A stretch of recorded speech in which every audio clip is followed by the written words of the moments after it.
আমরা লেখাপড়া করেছি এবং চাকরির জন্য চাকরি পাচ্ছি না। বর্তমানে অভাবের কারণে আমাদের সংসার চলতেছে না। আর আমাদের মা বাবা স্বপ্ন আছে যে আমাদের ছেলে পড়াশোনা করে একটা চাকরি পাবে সরকারি, এই সরকারি চাকরি দিয়ে আমাদের সংসারটা ভরে যাবে।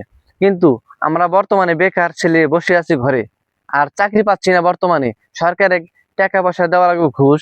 এই সরকার যদি আমাদের জন্য কিছু একটা কামের ব্যবস্থা করে দিত, লক্ষ লক্ষ হাজার মানুষ আছে বর্তমানে দেশে এবং চাকরি পাচ্ছে না। অনেক অফিসে ঘেটে ঘেটে হাজার হাজার লোক দাঁড়িয়ে থাকে। আমরা অনেক পরিশ্রম করে সারাটা দিন যায় ওই চাকরি নিয়ে বসে থাকি। এই বসে থাকার জন্য চাকরি পাচ্ছি না। বর্তমানে আমরা বেকার বর্তমানে বসে আছি। আর অনেকের ছেলে আছে ঘেটে গেলেই মামা খালু আছে, ওনাদের চাকরি হয়ে যাচ্ছে, ঘেটে যাওয়ার সাথে সাথে চাকরি হয়ে যায়।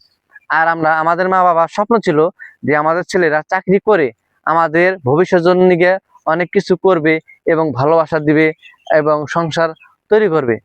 আমরা এত কষ্ট করে পড়াশোনা করে যদি একটা চাকরি না পাই, তাহলে আমাদের পড়াশোনা কোনো মূল্যই নাই। বর্তমানে মূল্য যা কাগর আছে, যাদের টাকা পয়সা আছে, তাদের মামা খালু আছে, চাচারা আছে, ওই যে ওনারা বড়লোক মানুষ, আমরা গরিব মানুষ, মধ্য পরিবারের মানুষ, সেই জন্য আমাদের টাকা পয়সা নাই দিয়ে অভাবের কারণে আমাদের চাকরি হচ্ছে না।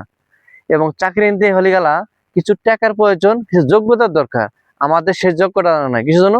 আমরা শিক্ষিত পোলা হয়ে যদি চাকরি না পাই, তাহলে যারা পড়াশোনা করছে কম তাদের আগে চাকরি হচ্ছে বেশি। কি জন্য? ওনারা পড়াশোনা না করেও তারা চাকরি পাচ্ছে।